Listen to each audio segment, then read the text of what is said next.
Lorde announced a new song, and it's kind of coming out of nowhere. She even had a performance in Washington Square Park, and all this news about new music from her, and I kind of don't care.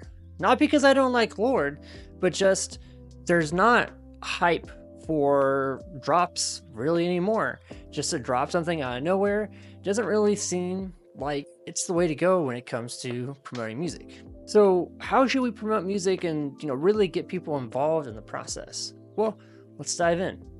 So what Lorde is kind of doing is an album drop or a single drop. There's no workup to the events or anything like that. Not really a lot of hints from her, at least. Charlie XCX did mention a couple of hints while she was at Coachella, but there's no real hints from her. It's just boom, here it is. And it's going to happen pretty soon, pretty fast. And for me, I don't really like that. I used to love it when what we had was just physical media.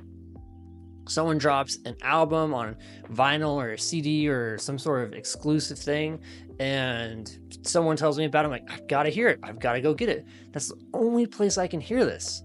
And so I run to my CD store or my record store and I pick it up, and I can't wait to listen to that new music. But now with streaming services, I can just wake up the next day and it's in my library. There's no need for me to feel like I've got to stay up till midnight. It's going to be there when I wake up, and I'll put it on in the morning. I'll listen to it and be like, oh, that's a jam. Or I'll wait a couple hours, see which songs people are really reacting to, which ones are popular, and I'll listen to those. And I know Lorde is releasing a single, but the fact that there's like all this hype about it with just like it's going to be out in less than 12 hours, I'm like, okay, I don't want to be a part of that noise and that chatter because it's just going to come out. But if she said, hey, I have a new album coming out in like 2 weeks and here's how it's going to kind of be like, then I'd be like, oh, I want to be a part of that speculation and those what ifs and think, well, what could this song be about? Or what kind of instruments is she going to use on it? Is it going to be a different tone, a different take? That's what I really want to be about. And I think that's what people want to be about too. We've seen this with streaming television. Netflix notoriously started just dropping entire seasons of shows and people would binge them. But it kind of left a smaller gateway for people to get into it on a new level because there wasn't weeks go by that people could have that opportunity. It was, if you didn't watch this within the first week or two, okay, I mean, no one else is talking about it after that third or fourth week. They've already watched it in the first 2 weeks and they're moving on to something else.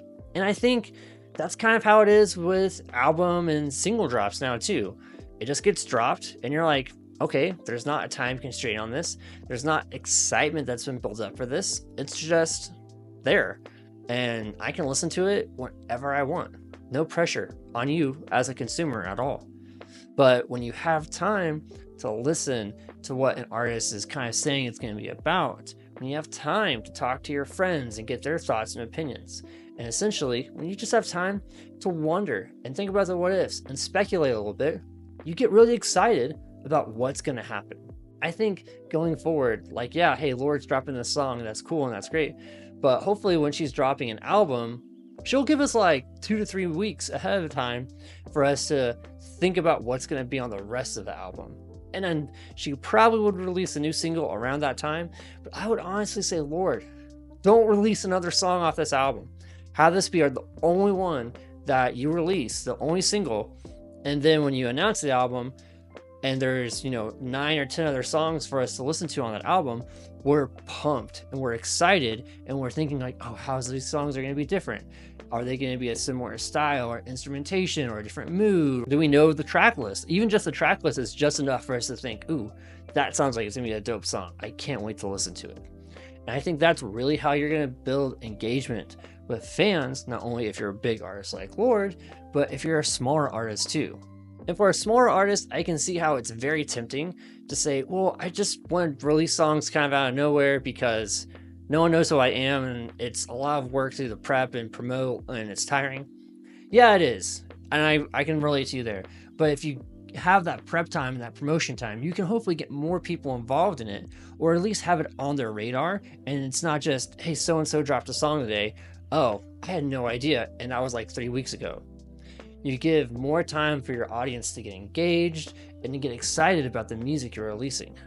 So, small artists or big artists, I still think that's the way to go.